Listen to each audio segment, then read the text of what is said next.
Hi, everyone. My name is 𝗗𝗶𝗴𝗶, and I am the CEO and founder of 𝗵.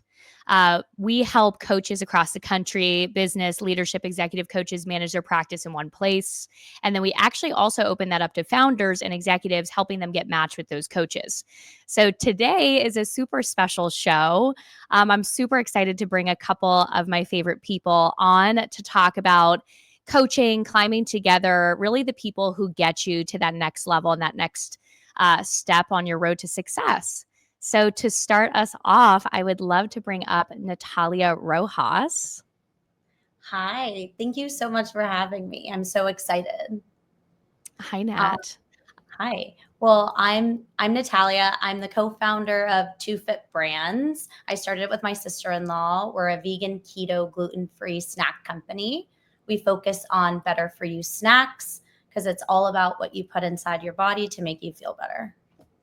Amazing. And for those of you who also know Natalia and I personally, you know that we also have another company together because we're a little cuckoo called No Pressure Networking. Okay, Nat, thanks so much for being here today. I'm so excited for the conversation. So let's introduce 𝗗𝗶𝗴𝗶𝗁. Good morning from the West Coast. I'm 𝗗𝗶𝗴𝗶𝗂𝘁. I like to say that I help people make magic happen, but what that really means is I'm an executive coach. I work with people on people dynamics. I am the Chief Leadership Officer at 𝗵. I also own a coaching consulting company. I hold 10 coaching certifications and a master's degree in business dynamics. I believe that having the right tool for the job is so critical with all things people. In today's environment, I like to meet clients where they are. And for the past 10 years, I've helped leaders grow people, align their teams, and I lead with them with emotional intelligence because I think that is the secret sauce. And I'm so excited to be here today. Yay, Teresa, thank you so much for being here. I'm so excited. Okay, last but not least, let's welcome on Lauren Jones. Hi, everyone. I'm also very excited to be here, of course. I'm a recovering corporate executive. I spent 25 years in corporate banking, building my career with high net worth clients and navigating corporate politics and also building relationships. So I've now translated that into a business and life coaching for women and founders that kind of seem like they have it all together, but then there's like something inside of them asking, is this really it? Or not this? So we do a lot of transition coaching. I lean on my executive background plus some coaching certifications that I've done, and I'm just loving it. And I'm also a mom of an amazing 5-year-old. And honestly, I've learned more about emotional intelligence, negotiation, leadership skills than I ever did in a boardroom. So I translate that into working with my clients when we're coaching. Aw, yay. Okay, so this is going to be incredible. I'm so excited to have everybody here. So for those who do know me, you know that I also love to giggle a lot and laugh a lot. So I'm hoping during this conversation, it can be fun. We can really dive deep into some topics together. And this is just such a great group.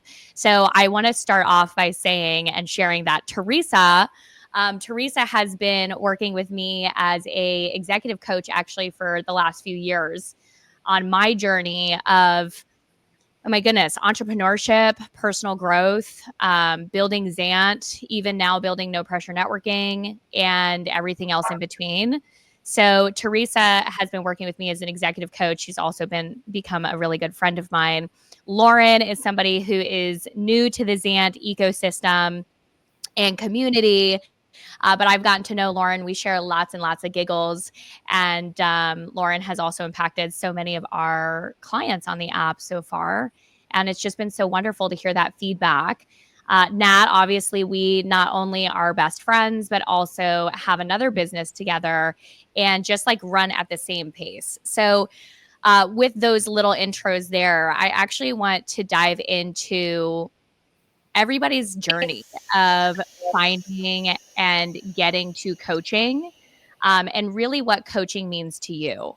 So my journey, for those who don't know, started years and years ago. I never, ever thought I would be an entrepreneur. That was not the vision, the mission. I actually originally went to school, was studying to become potentially a prosecutor.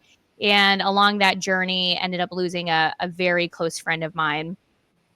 Unfortunately, it was mental health related. And when that happened, my life flipped upside down. I had a tremendous amount of difficulty struggling with grief, depression, everything in between as you're going through that kind of a loss, especially as a young person, and ultimately found a therapist who took a chance on me for only $10 a session. And that changed my life and completely changed the trajectory of my life, and eventually led me back to school, studying psychology, minor in business, thought I wanted to be a therapist. And of course, the road it changes along the way. You know, you think you have it all together and you think you have that vision, you think you know exactly what you're marching towards, and then something happens and something changes. And even at that point in my life, thinking maybe I wanted to be a therapist, I look back on that and, you know, it came from such an innocent place of wanting to just help people like this one person helped me.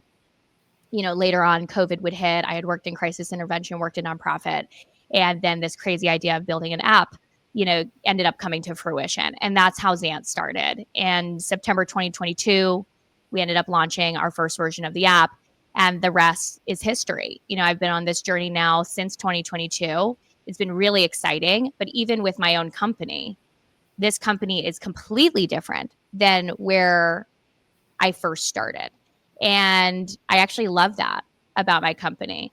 I think that one of the greatest opportunities as an entrepreneur, especially one with ADHD, is that things are always different.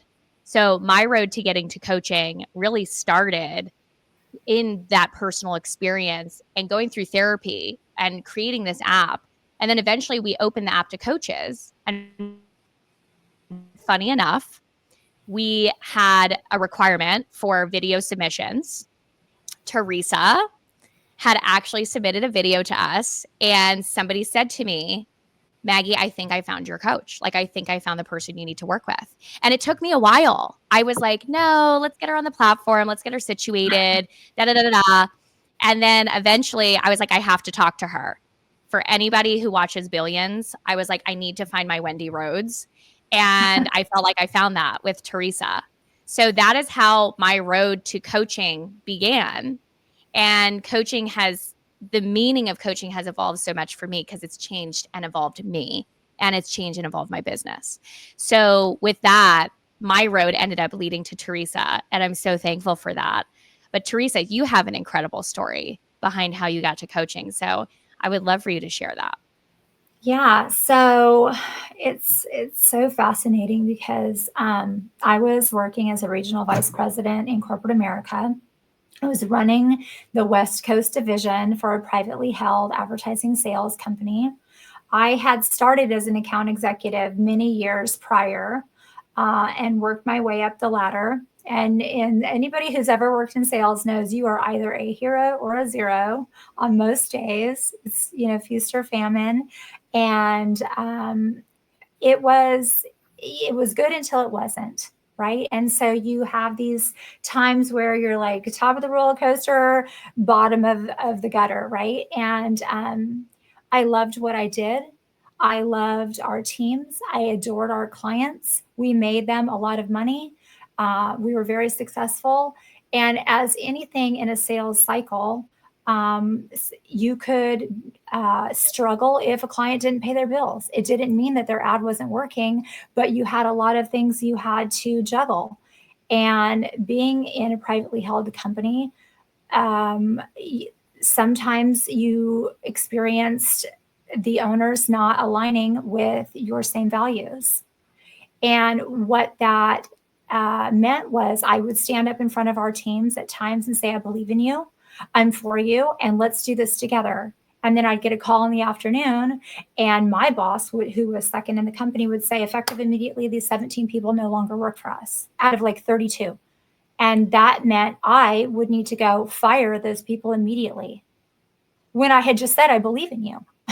And the way it worked, without going into too long of a story, would be that, you know, if you did your job, you might go to the bottom of what we called the hot sheet, which was the ranking sheet, because you did all the right things, but you could recover from that in a long sales cycle. But if you know, gamed the system, you would look fabulous. Lauren is like, yes, yes, yes, I see that. But if you gamed the system, you would look like you were the top dog when you weren't doing the right things. And so it created this, you know, wobbly system where you knew certain people weren't doing the right things. And then if you were doing the right things, you got penalized for it. And it brought the stress out in me, where I was starting to react physically from the stress. I started to feel like I was not sure if I was having stroke-like symptoms, like paralysis in part of my face. I was checking myself into the hospital at the age of 35. I'm 51 now. And I realized that, like, I was getting, you know, wheeled into the x-ray room, and I found myself praying, like, Lord, if I get another opportunity, I will change this. And it was just the worst things ever. And what it made me realize is there had to be a different way. And so I hired my own coach.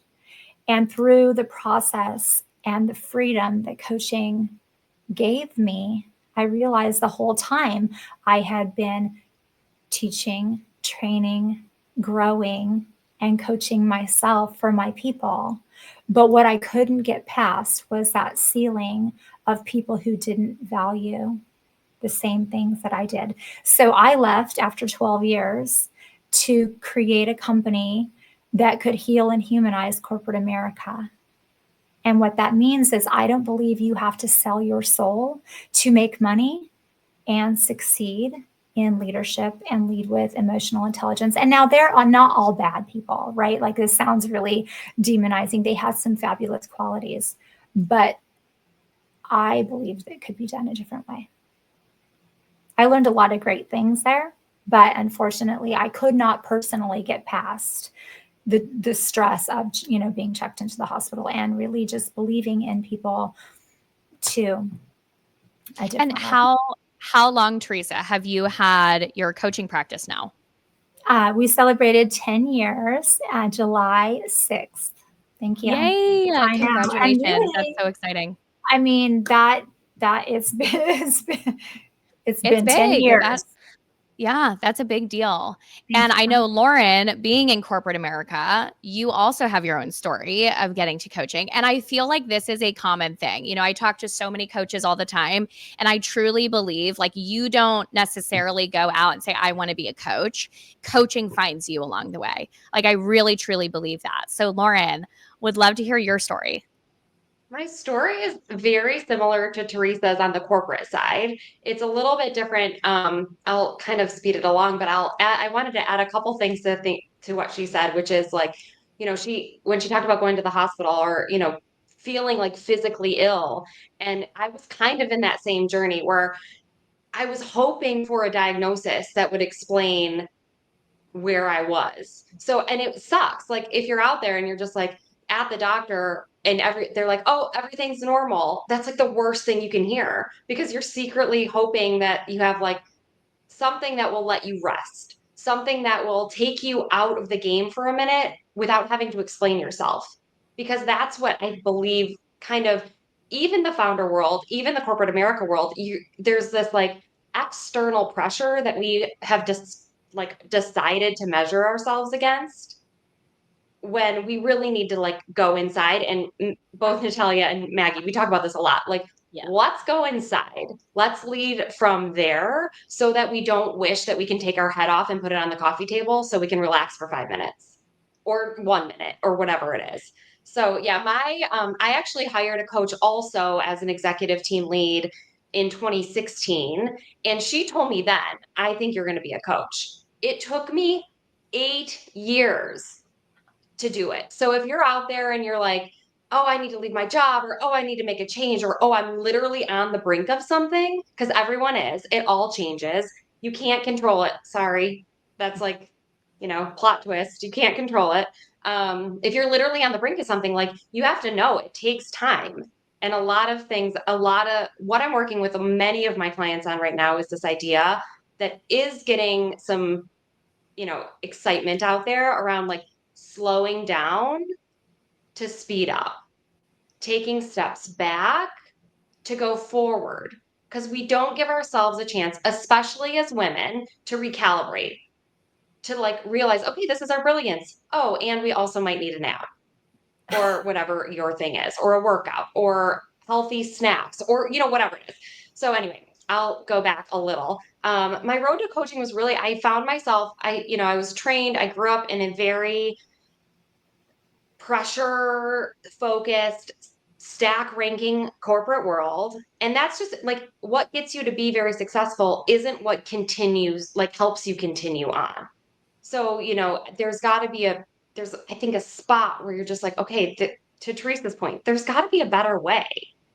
Now suddenly I have experience. I'm doing what I think I want to be doing, but I'm not feeling it. I'm feeling that my values are misaligned. And this is where I was. I'm saying this like I'm preaching a little, but this is where I was. I was just like, okay, I've done everything right. But it's not working.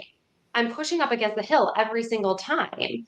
And so, I hired a coach. I participated in a bunch of masterminds. I had a coach for many, many years that I met with every other week. And it really helped me kind of like create my own methods to bring some relief. Just bring, it's such a powerful thing to hold space for ourselves. And so ultimately, my road to coaching and starting was what you just said, Maggie. It was 100%. I was like, I can't do that. I'm going to take a break. My daughter was going to preschool. I was, as parents know, managing school schedules and a full-time job is just crazy. And so I decided to take some time off. And then on the side, I got certified as a life coach. I was certified as a health and nutrition coach just because I found it interesting. And then suddenly I had people that I'd worked with reaching out to me for support. And without really thinking about it, I was coaching people. And now I'm working on building that business because I love it, and helping people create possibilities for themselves and create a little bit more trust in themselves. It's a transformation that is heart led, that is from kind of people from the inside out. So I just love it. Like, Teresa, when you were talking, I was like, yes, like I shoved myself into it, like my whole life into an Excel spreadsheet. I'm like, I got this, I got this, I got this. And then it just imploded. So I think coaching gives you some tools to deal with that, to kind of deal with building confidence even when you're in those valleys. Yeah. Anyway, I ranted a lot. No, There you're you good. go. I think this is actually a great segue because, 98% of corporate America already gives coaching to their staff. And so this is like a very normal thing to have a conversation around coaching, to work with a coach, to have coaches come in, to do workshops, to focus on professional development. That is super normal in corporate America. And I think as a founder, we naturally don't think about coaching as something that we should have now. It feels like something we should have later. It feels like something of once we grow to this size, once we have the extra capital, once we can invest into this. And it feels like a nice to have. And I've heard that from people saying, oh, it's a nice to have. Meanwhile, we are now seeing funds, investment funds, I know several who are actually putting side letters into their investments and mandating and requiring that the founder and the founding team goes through a series of coaching. We are also seeing this with loans, with underwriting processes, with securing different loans. This is now a new thing where coaching is a part of securing that loan. Coaching is a part of ensuring that the founder and their team are equipped to operate, to grow, to run their company. So as a founder, when you're early stage, it can feel like a very foreign thing to bring in a coach. I can tell you that, I remember when we were coming out of COVID with the mental health conversation and destigmatizing mental health. And now we're in a position where we're talking about therapy more freely and openly. There's still a lot of stigma around it, but there's also this stigma around coaching. And so with founders, I am a huge advocate, and yeah, I'm like quadruple biased because yes, I have a coach. Yes, I have a coaching company. Yes, I help founders get coaching. But like truthfully, I would not be at the top of the hill with a megaphone telling everybody, especially founders, to get coached if I did not know that it actually increases your success by 33%. And it actually can increase your revenue in your first year by 46%. So, talking about founders getting coaching, Natalia, I want to talk to you about this because you and I work together a lot. For those who do know Nat and I, we literally are like cut from the same cloth. We run 1,000 miles per hour, 365, 24/7.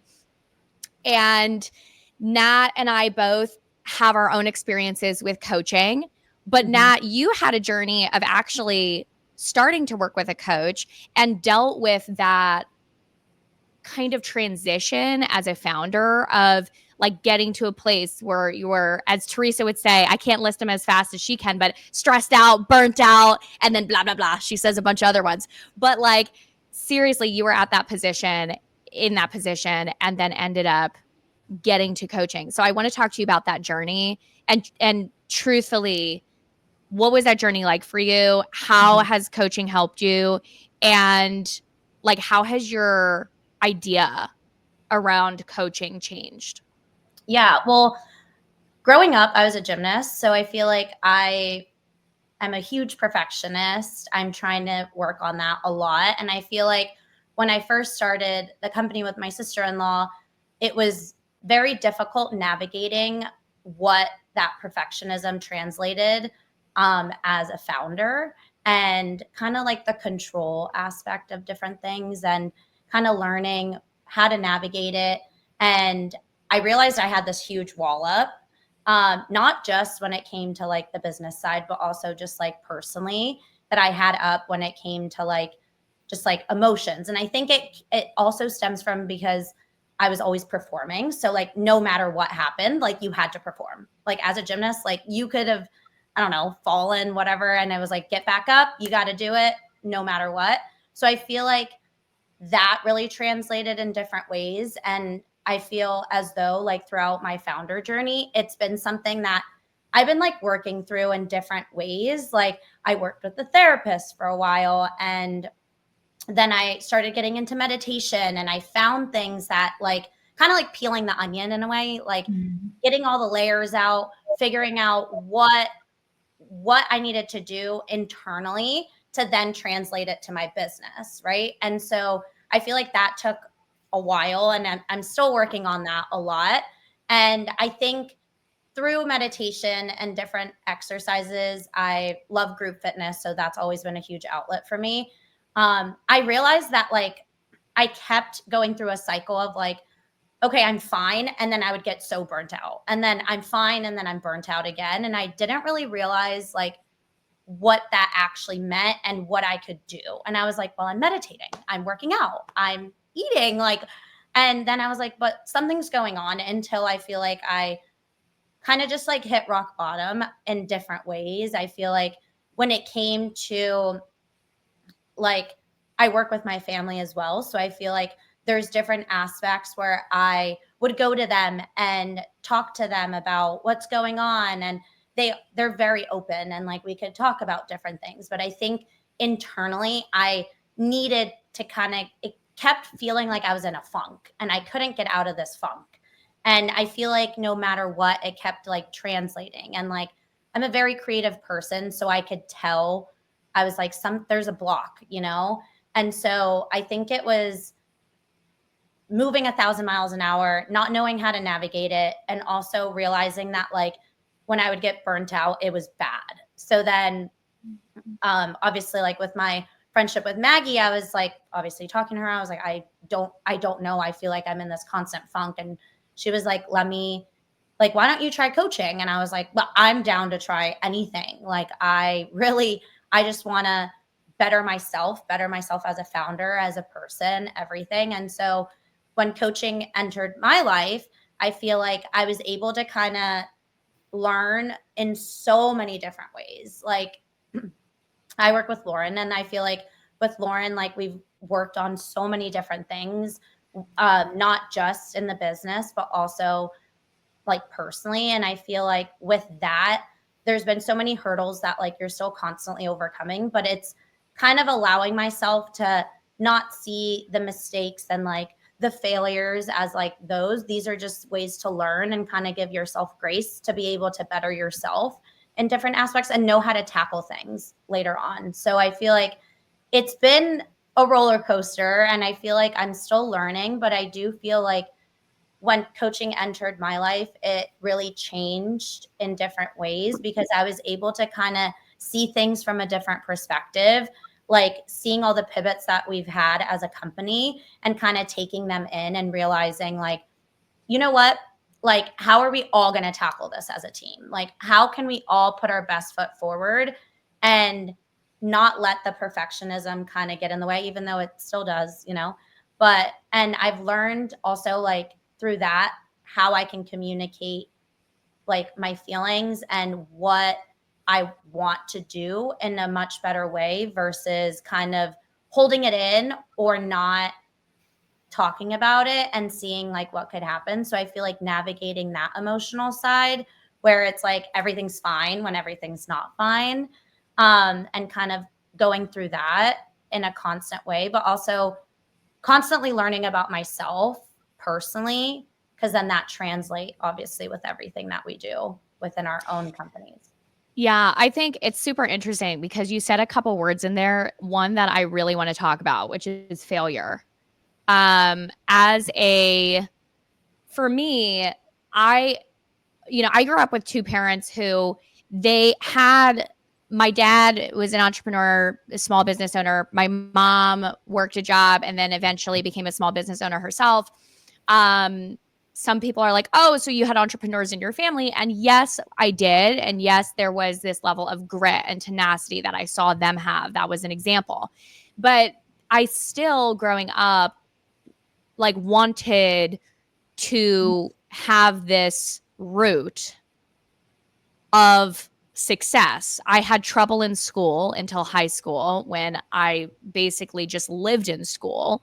And you look at my accomplishments in high school, I graduated high school a year and a half early. People go, oh, wow, you must have been really smart. Actually, I just worked really, really, really hard. Leading up to high school, I was almost placed in all the special ed courses, which I had been used to all my life, until I went into the principal's office shaking.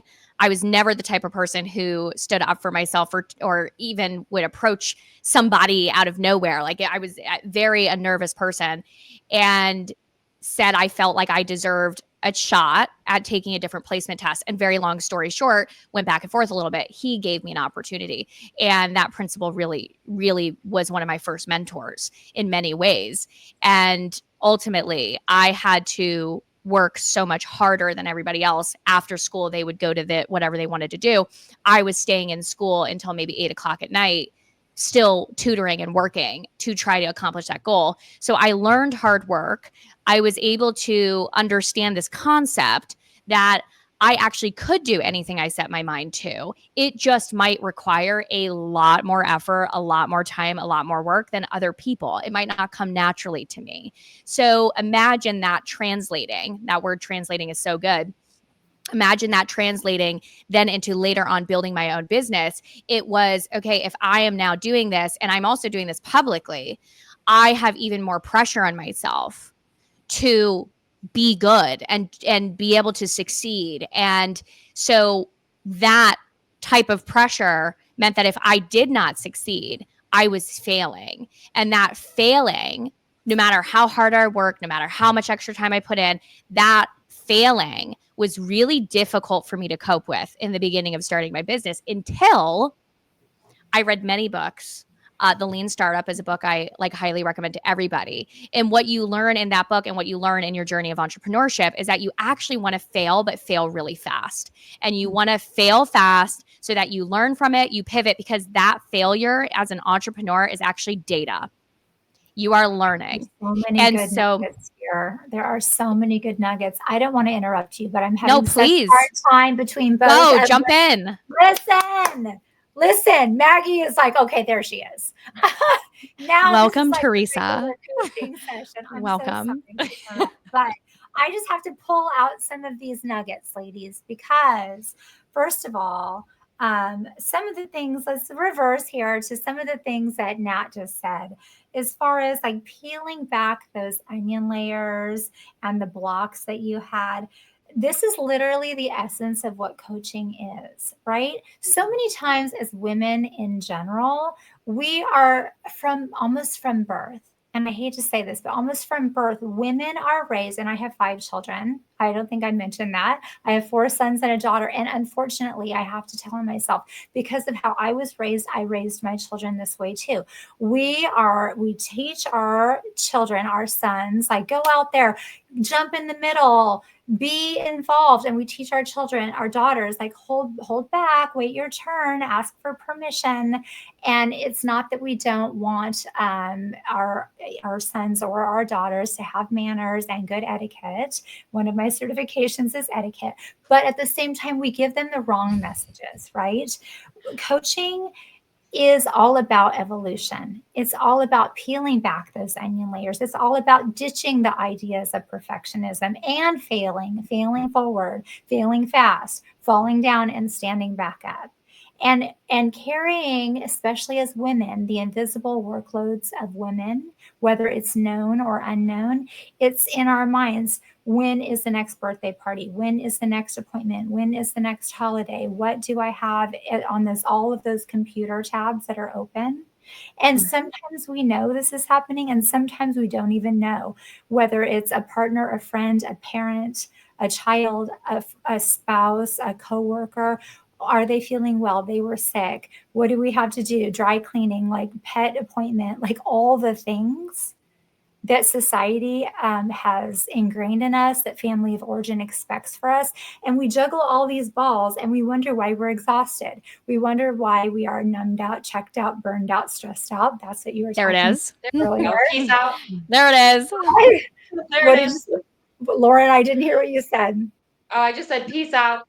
Yeah, When peace you just out. give up. And right, and Stress we wonder out. Peace why. out.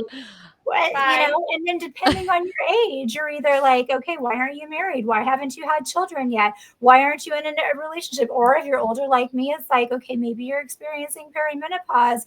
What are your children doing? What are your parents doing? Like, all the things. And I'm not saying my husband may or may not experience his own version of that, but we are the keeper of the keys of the kingdom.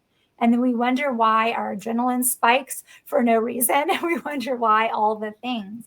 And so all that is to say, if you wonder why you're in a funk, if you wonder why you don't feel great for unknown reasons, coaching helps you walk in to somebody who is non-judgmental and drop all the balls, have a wonderful conversation, and then when you're done, decide, should I have been carrying all of those? Which ones do I want to pick back up?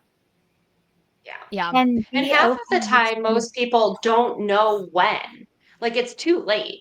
Like, if you're already to the point where you're sitting in your car staring when you get home, or, like you can't figure out what to do next, I think that's why things like this, what we're doing here today is so impactful, because it's like we're climbing together. But I had someone at JP Morgan when I worked there tell me, as women, as we climb, to Teresa's point, because we have these silent lists going on all the time, like as we're climbing together, which is the name of this digital dialogue, we have to make sure we're reaching down and pulling up.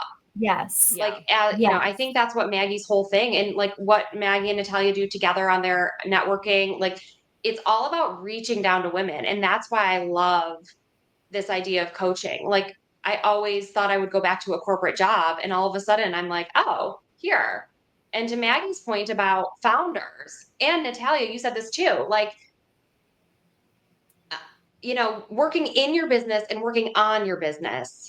This is something my clients are struggling with all the time, because it's like you're being everyone to everything. You're the IT person, you're the assistant, you're the copy maker, you're like printing banners while you're really like while you're running a business. So it's like you've got to find a place to kind of Teresa, I love the ball analogy, right? Like, which ball should I need to pick up today? If I like take a minute in the morning and I'm like, okay, I'm going to throw them all up in the air, and which ones am I going to catch by the night? You flip the table and walk away. And Well, the thing actually, yeah. I was just going to say, the last thing is, coaching doesn't mean it will never happen. Correct. So please understand that. It means that it will happen likely less often, and that you will learn to recognize going off track or your triggers or situations that you do not want to happen earlier. So imagine if you feel that ice cold water or that wave in your face, that usually takes you offline. You will learn, it will happen less frequently, and you will learn to recognize it earlier so you can learn to pivot and course correct. So good. And You know, or the person to call. Yeah. Like, oh, I've got a coach From the closet. I'll do some real time. I would have to say 100%. Also, like, through coaching, I've learned, like, I've been given way more clarity throughout everything, because I feel like, to Teresa and Lauren, Maggie's point, everybody's point, as a founder, you're juggling so many different things that I feel like sometimes, at least for me, I'm like, whoa, I have all these things I need to get done. What is the roadmap? What do I need to do? What should I focus on? And then I start spiraling sometimes. So I feel like working with Lauren, I've been able to really identify, like, okay, what should I be focusing on, and kind of like a clear roadmap to help me understand, like, different priorities when it comes to juggling so many different things, especially because, like Maggie said, like, her and I move at like 1,000 miles an hour. And it's like, not everybody's going to move like that, but like, that's something we can't change because that's just who we are. So I feel like I've been able to understand and manage so many different things, but also create boundaries within my own, like, space, whether that's personally, career, everything, to really hone in on what needs to get done. And after, like, each session, I feel like I'm given, like, a more clear action steps and, like, certain, like, parameters to be able to help me follow those, which I feel like I wasn't good at kind of getting that in different scenarios. So I feel like that's, again, going back to, like, what coaching means. Like, I feel like clarity is a big thing in different capacities. Let's be clear. Half the time when I get on the phone, it's like, have you eaten today? Have you nourished your body? Okay, founders, everybody go get a snack right now. Like, let's get some food. Let's start there. Because it's such a normal thing. I think, so I love that you mentioned clarity. I think that there's also something to say with the founders who can relate to also being or identifying that maybe they have, like, ADHD traits.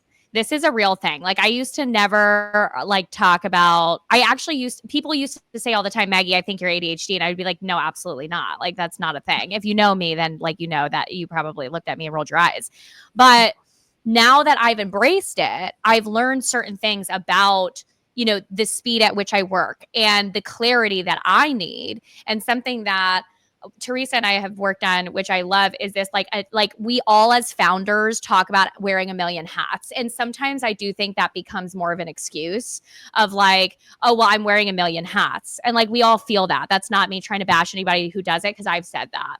But it's really something that we talked about was, like, okay, well, which hat do I have to put on right this moment? Like, what's a priority?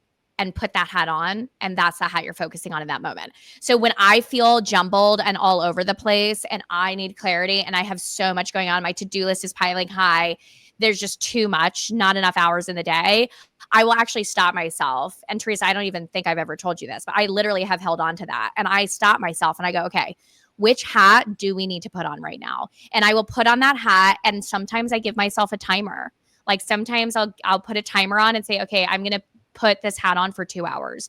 And it helps me so much to put my hat on for 2 hours, truly, and say, okay, this is the focus. And then I have to switch. And that has also become very important, even with owning another business, is saying, okay, my priority is this list with this business. And then during these hours, I can switch my hat. Because if you're trying to put this hat on while this hat and this hat and this hat, you're going to get clustered and just thrown for a loop. And I think another thing is balance.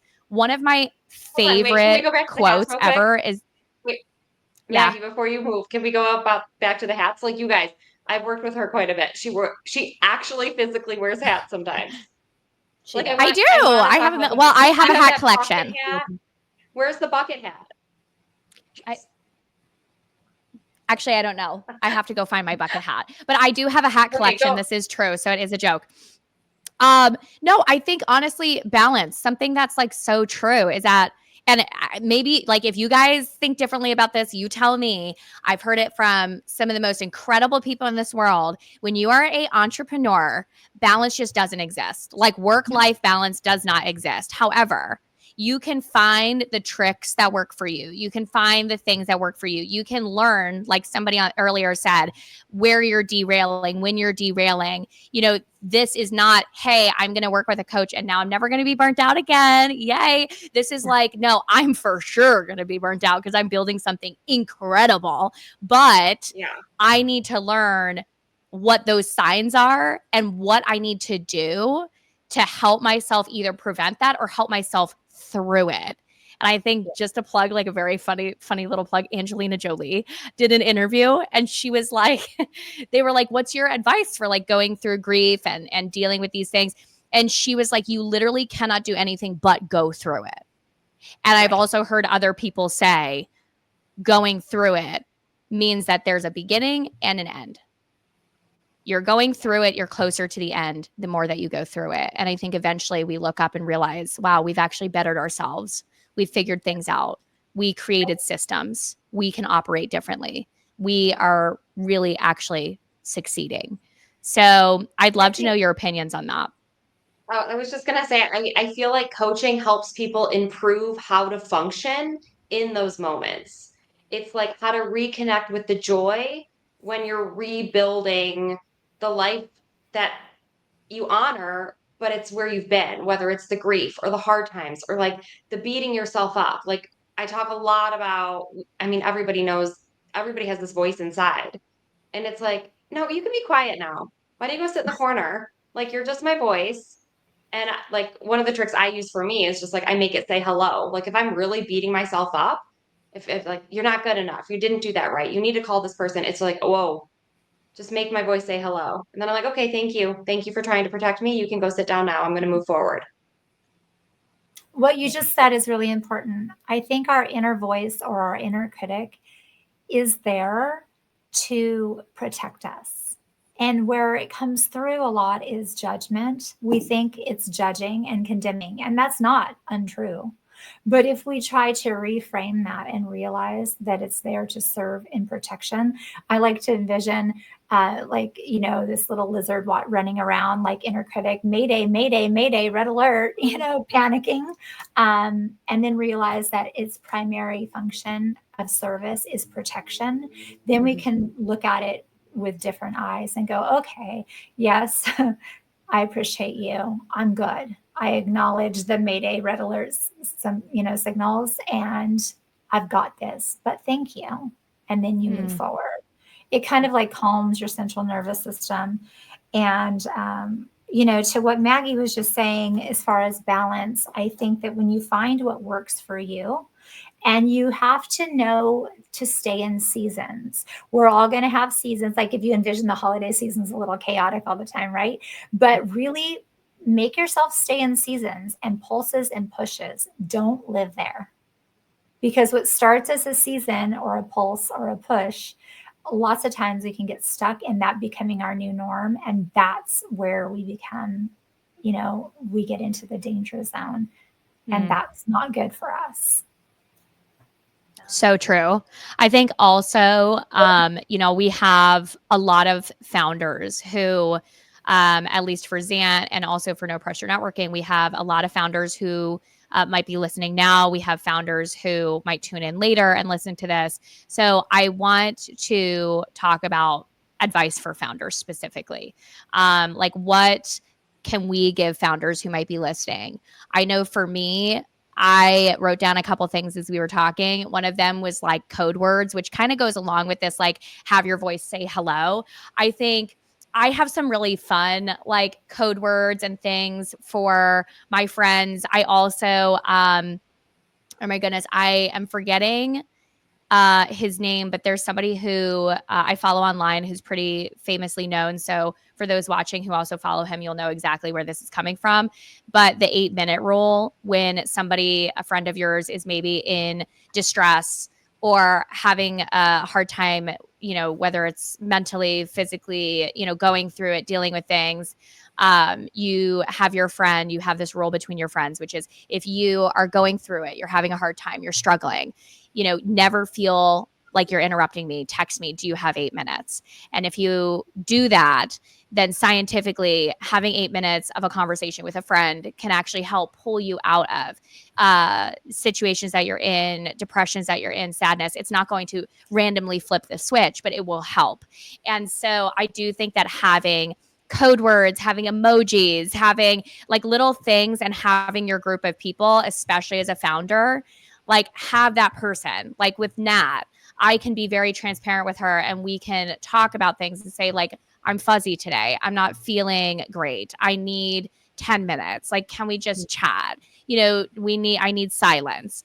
But we also have emojis and like little things. Like if I send a squirrel to somebody, maybe that means I'm not doing great. And that I do that squirrel emoji on purpose because it's funny. It's going to make me laugh. Like if you're not doing great and then you have to send a squirrel emoji, you're like, okay, like what's going on. So I do think that as a founder, like finding your tribe is important. That can also feel overwhelming. Just find one founder, like just start there. Like find a founder friend who actually understands your life and understands why you're working at 2 a.m. and why things are stressful, because that in itself will help you feel seen, heard, related to, like somebody else in this world gets you. You'll feel less alone. I think another thing too is have the code words, figure out the things for you. Of course, naturally, I have to also say, like, if you don't have a coach, find a coach.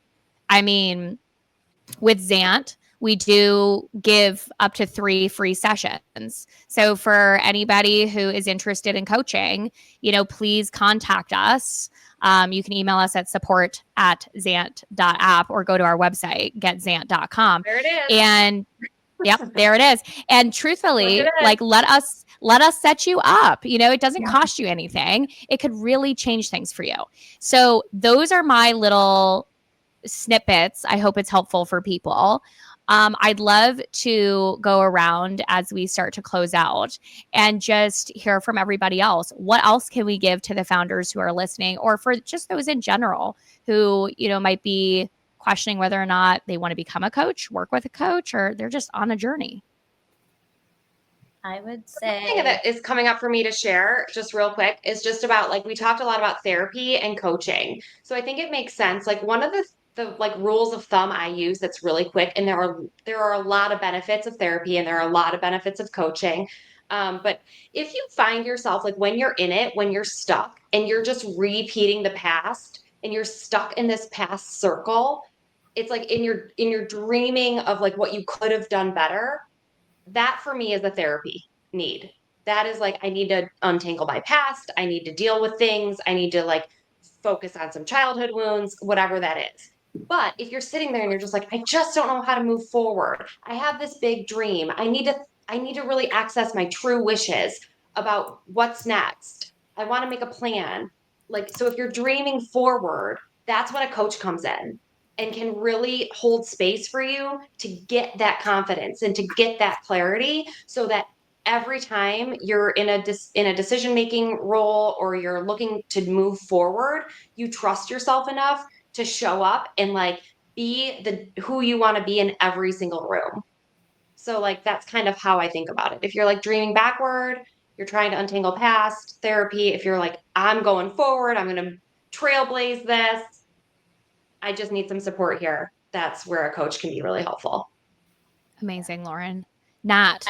I was gonna say, from somebody that has had a huge wall up for a really long time, like it's okay to be vulnerable and it's okay to start breaking the wall down, because at the end of the day, you're gonna start learning way more about yourself that will translate within the work that you're doing with a coach or anything else. So I feel like it's okay, and give yourself grace. I know that's something I'm working on because it's easier said than done.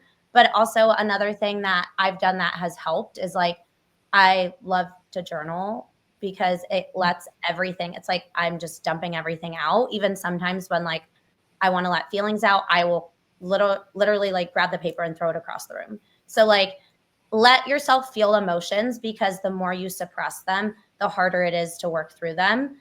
And that's just coming from my own personal advice and things that I've been able to kind of work through to get to where I am and where I want to be. Thank you. Listen, we need a whole nother hour to finish this real conversation.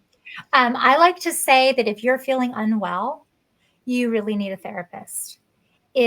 Coaching helps well people become their best self. And there's nothing wrong with having a coach and a therapist. So many of our clients have both and thrive with both. There is a place for both. I think that now is the time for action, because a lot of what causes anxiety is procrastination and inaction. And I know that if you take a baby step in almost any area, personal or business, it really helps tamp down that anxiety. So if you create a list, personal or business, and you're feeling a lot of anxiety and pressure, it could be something like go to the grocery store to meal prep this week. It could be taking a walk outside. It could be putting lotion on. It could be stocking yourself with your favorite water, or it could be answering 5 emails that are your easiest emails, or setting up a social media calendar that you don't even know how to populate it. You just decide you're going to do Monday, Wednesday, Friday, and you're going to do it in the next month.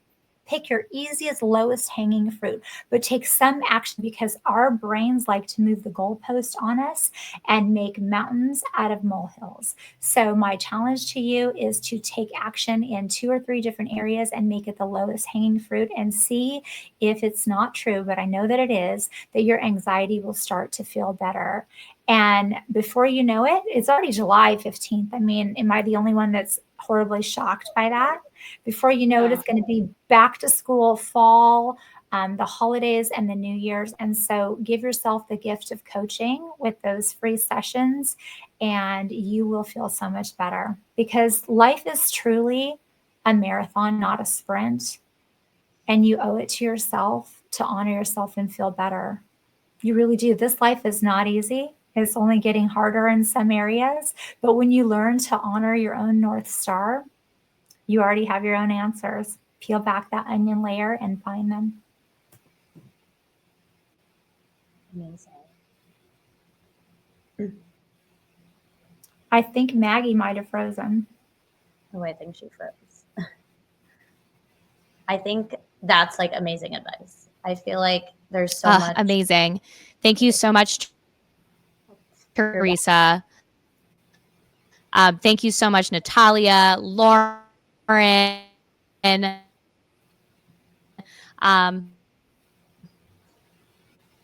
like a remix. We broke the internet with all of our closing comments. She's thanking us all. Okay, listen, have a beautiful day. Catch the replay if you something's didn't catch going it on. Live. Well, if you guys can hear me, I want to thank everybody so much for joining. Maggie, we can't hear you, so please visit us on the Zant website. We'd love to hear from you. And thank you, everybody, for joining us today. Thank you, John. Thank you. Thanks for joining Digital Dialogue. Look for more episodes at noon Eastern Time on most Tuesdays of every month. Can't join the live session? You can watch the replay anytime on our YouTube channel.